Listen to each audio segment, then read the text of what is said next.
It is striking and in some ways shocking that the brutality of the slaughter has receded so quickly in the memories of so many.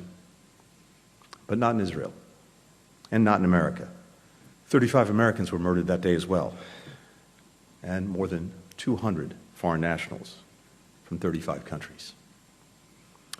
I've returned to the region to engage in intense diplomacy with our partners to try to help ensure that an attack like October 7th never happens again. And in doing so, that we forge a different future, a very different future for Israelis and Palestinians alike. That out of this tragedy emerges a better tomorrow for both peoples and for the region. There are a number of important steps that we can, indeed we must take now to help make that possible. First, we need to continue to prevent escalation of this conflict, its spread to other areas and other theaters. The United States has, and we will continue to respond to attacks by Iran's proxies to defend our personnel in the region, personnel who are here in Iraq and in Syria to help prevent the resurgence of ISIS. We will do what is necessary to deter and, as I said, respond to any attacks. Second, we need to do more to protect Palestinian civilians. We've been clear that as Israel conducts its campaign to defeat Hamas, how it does so matters. It matters because it's the right and lawful thing to do. It matters because failure to do so plays into the hands of Hamas and other terror groups.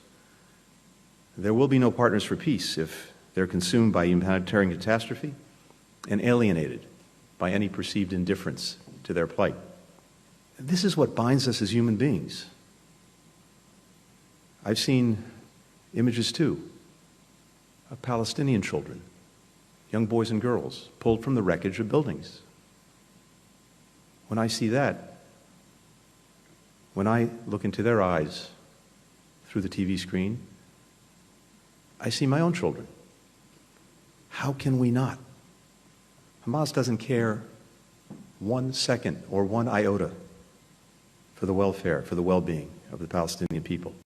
It cynically and monstrously uses them as human shields, putting its commanders and command posts, its weapons and ammunition, within or beneath residential buildings, schools, mosques, hospitals.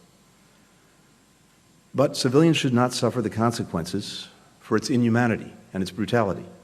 We've provided Israel advice that only the best of friends can offer on how to minimize civilian deaths while still achieving its objectives of finding and finishing Hamas terrorists and their infrastructure of violence. President Biden has consistently stressed the need for Israel to operate according to international humanitarian law. I also emphasize that the protection of civilians must take place not just in Gaza, but also in the West Bank, where incitement and extremist violence against Palestinians must be stopped and perpetrators held accountable. Third, we need to substantially and immediately increase the sustained flow of humanitarian assistance into Gaza and getting American citizens and other foreign nationals out of Gaza. Since we reached agreement with Israel, Egypt, and the United Nations 2 weeks ago on mechanisms to enable humanitarian aid to begin reaching civilians in need, we have scaled up deliveries. We've gone from 0 to now over 100 trucks going into Gaza through the Rafah crossing every day. But this is still not enough.